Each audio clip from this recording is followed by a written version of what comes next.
Birada na po sa isa yung mga katamloy. Eh! Di!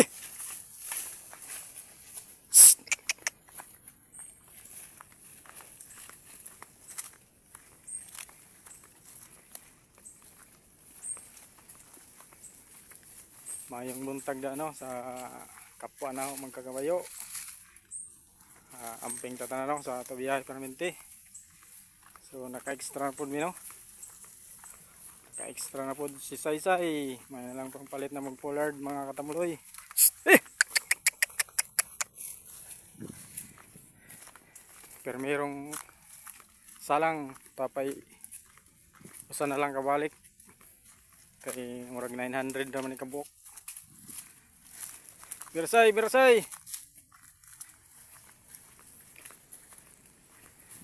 Dito sa Igbaw no, ang lisurang daan.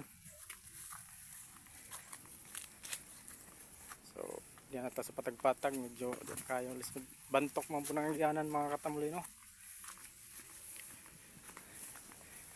So, thank you for watching.